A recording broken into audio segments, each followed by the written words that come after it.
Ayos ba yung sleeves ko? Is that fine? Timothy Mustang, we have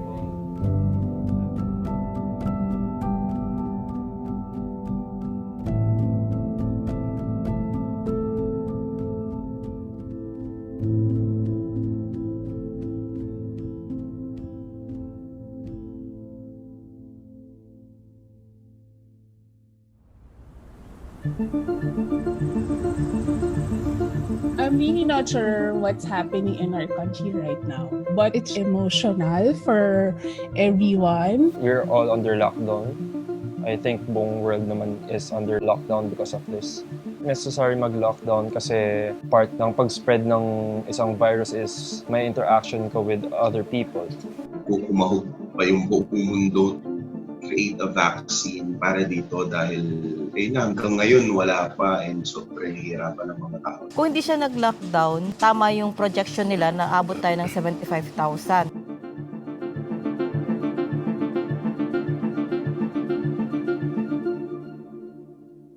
COVID-19 is a coronavirus. One thing that differentiates it from your influenza or flu is that COVID-19 is not seasonal, so it can happen any time of the year and anywhere. Ito po ay kailangan po nating ma-trace para alam natin kung sino dito ang mga positive at mailagay sila sa isang pasilidad kung saan sila ay hindi na makakahawa sa nakararami. So one of the greatest challenge in the field of public health is hindi mo alam kung kanino ka na-expose. Ngayon, hindi na kasi natin alam kung sino talaga yung may sakit kasi may reported cases na positive and asymptomatic. Kahit hospital nga, hindi na safe ngayon. We create checkpoints for more crowd control kasi when they go to various markets, minsan nagsisiksikan sila. So, nil-limit namin.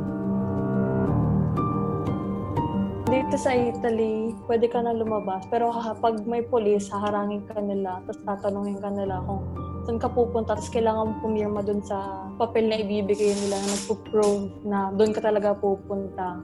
Tapos pag nagsinungaling ka, ganun syempre magmumulta ka. Ang multa nun is almost 60,000 pesos ata. Ngayon, yung Dubai, may mga certain requirements na kailangan mong sundin pag lalabas ka, which is wearing a mask, social distancing. If you're caught without a mask, 1,000 dirhams kagad yung fine mo. So that's 13,500 pesos. In Victoria, the reason why people were very compliant with the restrictions is because they imposed a fine for anyone who breaks the rules or goes out when it's not essential. So the fine is 1,600 per person.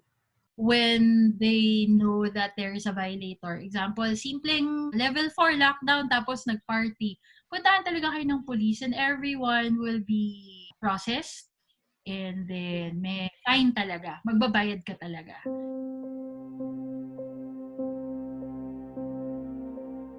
Nung nag-start yung COVID dito sa Italy, every night may lumalabas ng maraming trucks na puro bangkay kasi kailangan nilang i-cremate agad kasi nga contagious pa rin sila. Araw-araw may namamatay. Dati every time na lumalabas kami for lunch, maraming tao, may mga nagja-jogging. Pero nag-start yung lockdown, as in, parang naubos yung tao. Pwede pa lang mangyari yun in an instant dahil sa takot nila dun sa virus.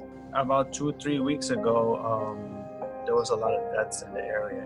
Not just in the healthcare field, but in the community, friends, family. Patients used to take care of. We found out they had corona. Next thing you know, they passed away. That was scary. Am I going to be next? You know, I have a cough. I have a sore throat. Is that the start of corona? Ang hirap din na pumapasok ka nang hindi mo alam kung kanino ka na-expose, tapos uuwi ka sa bahay mo na alam mong may at risk sa COVID-19. Bago ako pumasok, pinag-pray over nila ako na sana walang mangyari sa akin. Sinasabi na, sure na yung pagsuot ko ng PPE, talagang walang air na papasok. Kasi once na may maling step ka lang, pwedeng ma-stuck sa hand mo or sa skin mo or any part ng body mo. And as soon as I go home, I'll take a good shower, and nothing from work goes home. And then I wash the laundry separately. My 6-year-old daughter, she has a small idea of what's going on. She hears when I come home and I talk to my wife about our crazy days, how some didn't come back physically and mentally, and I'm exhausted, working from 5 a.m. to 7 every day. It's, my feet hurt, my legs hurt. You think about it like, man, is this what I really wanted? It's like, especially a few weeks ago, like people were dying where there was no end in sight. I'm doing this to help the people and the shortage of workers. Yung thought ko na nakaka-help kami sa tao, yun siguro yung nakakapag-push pa sa akin. Yung nangyayari ngayon, ang laki nung epekto niya sa health, di ba, ng isang tao. Kasama pa nito yung ang daming nangyayari sa labas. Dito, yung situation is very controlled. Unang ginawa nila is nilimit kagad nila yung mga flights and they added more securities sa mga borders and flights. Prior to mid-May, we only had 4 reasons to go out of the house. Stage 1 was initially just washing hands and keeping distance within shops. Stage 2 involves opening restaurants and pubs. Stage 3 is limited freedom, where you can only go out for 4 purposes, which is exercise, work, for care, and for shopping for essential needs. Here in Australia, there's only 3, but I think New Zealand had 4. May tinatawag silang stay within your bubble. So, nung nag-lockdown kami ng around 23rd of March, kung saan ka nakatira, yun yung bubble mo. So, ito lang ang friends mo, ito lang ang mga kasalamuha mo. You cannot entertain other people. That was during level 4. Nung level 3 na, nag-expand na ng konti. That's what she said na burst na your bubble. So, you can get your babysitter. We already started meeting up with friends. Yung mga nakausap akong ibang expat, paminsan sinasabi pa nga nila na, mas okay pa nga dito sa UAE kaysa bumalik ako sa bansa ako. Kasi nga, dito, very tight yung pag-implement nila ng policies. Ang pinakabilib kasi dito, they really explain it well. Parang sa Pilipinas, parang entertainment show yung news kasi natin dyan. Paano nila kinascade was very clear. Every day at 1 p.m., may press con si Prime Minister. Wala kami masyadong nakikitang fake news.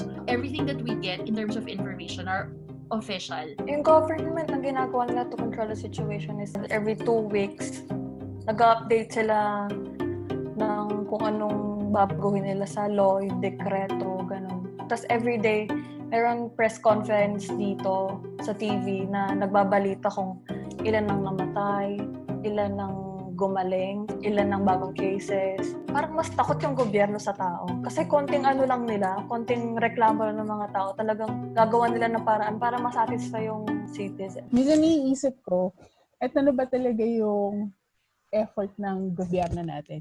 Hindi ko rin naman kasi talaga alam kung anong plano ng government. Basta, ang alam ko lang, gusto nila ma-flatten yung curve. Pero kasi, pag nakikita mo yung trend, oo, bababa yung death rate, marami yung recoveries. Pero kasi, tumataas siya everyday. Wala pa rin silang ginagawang mass testing. And alam ko, babas sa news before na April 14 ba yun? Yung magma-mass testing na daw. So, yung priority siguro ng officials, hindi yung COVID-19. So, ang effort po ng Quezon City government sa pagsugpo ng COVID-19 ay ang mag-conduct ng mass testing. So, ang tinatest po natin dito ay ang mga na-expose sa ating mga confirmed COVID-19 patients. So, nung nagsimula pa lang po magkaroon ng mga cases ng COVID-19 sa Pilipinas, ay nagkaroon na po tayo ng contact tracing. So, sa mga confirmed positive patients ng COVID-19, ay ini-interview po sila kung sino po yung mga nakasama nila. Pwedeng in person, pero pwede din po natin gawin ito sa pagtawag sa cellphone or telepono.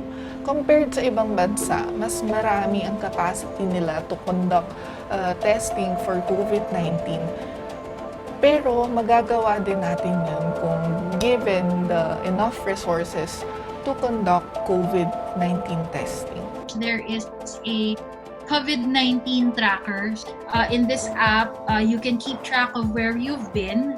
Parang you can find out if yung area na pinuntahan mo, merong nahawa doon. Nag-release sila ng parang app na Dubai Police app na mag-register ka doon, maglalagay mo yung passport number mo or yung Emirates ID number mo. And doon na lang makokontrol or doon na lang makikita kung lumabas ka, saan ka pumunta. So doon pa lang na-pinpoint nila agad. So initially, the testing of COVID-19 was only for people who had demonstrated symptoms or had been overseas. But sometime in May, they decided to open up pop-up stores where instead of going to your doctor to get tested, it's like a pop-up shop where they can get you tested. And they also introduced drive-through testing. Pretty much we have big convention centers, old like stadiums. You just drive through and they'll screen about 500 cars a day. And then in New York City, they have walk-in mass testing. And sa UAE, they've been testing a lot of the citizens and the residents. So recently, they did 35,000 tests. That's a very high number of testing. In Queenstown, because a lot of tourists went here, mataas talaga yung mga tao na nakakuha ng virus. Pero hindi pa rin sila nag 100% testing. Kasi hindi siya realistic. Hindi mo magagawa 100% the 5 million makakuha ng test.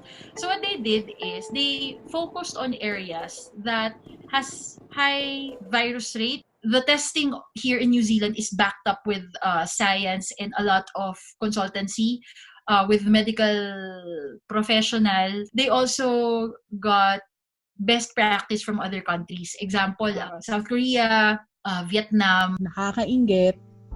Especially ako for me, Canada. Kasi ang ganda ng plans nila. Aanhin ko naman yung 3 kilong bigas kung pagkatapos nun wala na rin naman akong kakainin. So sa kanila, pag nanonood ako ng live updates nila on their efforts, nakakainggit. Nababasa ko kung ano yung nangyayari sa Pilipinas. Nakaka-frustrate siya, nakakalungkot. So mako-concern ka rin kasi kababayan mo to na ano bang nangyayari? Kasi at this point, parang ang tagal nyo ng lockdown. Nauna pang mag-lockdown ng Pilipinas kaysa New Zealand, pero una kami nagbukas. While in the Philippines, extended pa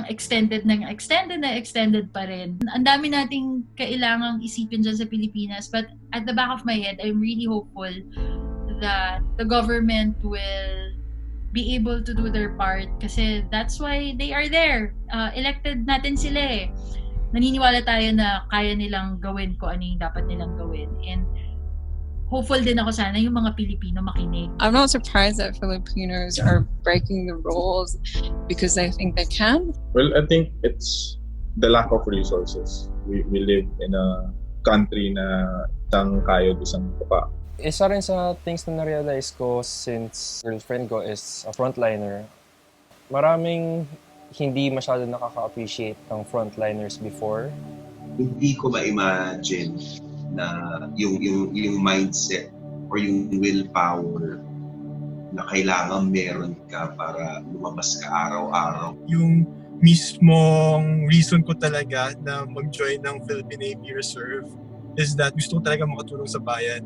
Yung mga frontliners na mga na nagpa-practice ng medicine, they're the ones that are really 24/7 na hirap. Since nakapipila kami sa hospital lagi, syempre yung mga tingin nila parang tama ba yung ganyan mo?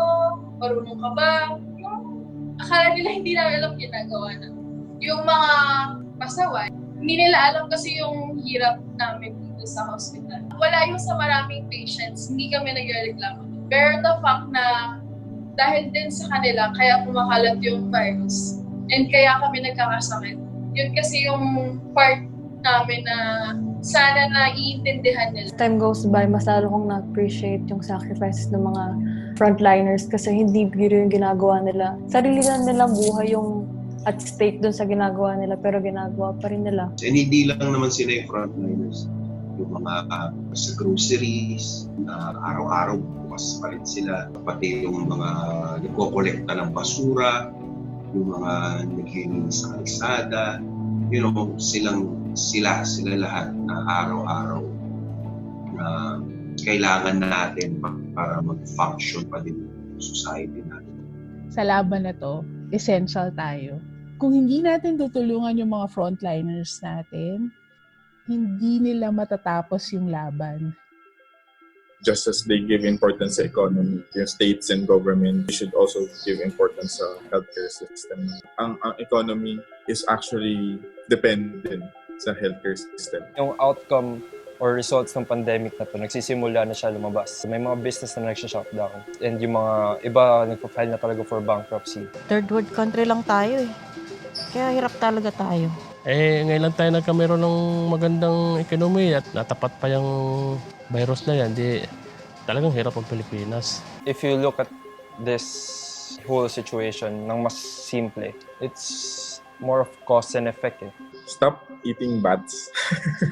Kidding aside, syempre, you don't have to eat the bats or you don't have to eat the exotic animals. Luho siya eh. It's not something na you have to. This is how we would apply yung saying ni Mahatma Gandhi na parang Mother Nature or Mother Earth provides for everyone's need, but not everyone's greed. Kung anong pag-uutos ng gobyerno, sundin na lang natin. Kasi kung di natin susundin ng ating gobyerno, lalo yung mga nakakakuha na ng mga ayuda, pinandodroga, dapat hindi ganyan. Dapat sana yung mga nakakakuha ng ayuda sa magpasalamat sa gobyerno. I just hope people are more conscious about their space, washing their hands, mahindi. Stay at home pa rin as much as possible. Wear mask at all times. Take vitamins. Kasi as long as wala pa kasing vaccine, wala pang medicine, hindi safe. Hindi kasi safe talaga. It will last a long time until magkaroon ng vaccine. Once na nagkaroon ng vaccine, it's gonna be like an ordinary day na lang na safe tayong lahat. But until then, we need to protect ourselves. Life is short. Ang cliche niya. Pero the moment you get the virus, I mean, you can die. And I really hope that we all stay healthy. And this is the last time that we see it in our lifetime and even the next generation. Kasi this is really wild. This is serious talaga.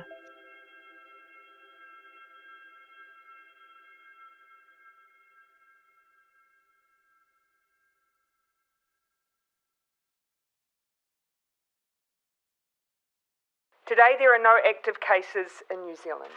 We will almost certainly see cases here again. And that is not a sign that we have failed.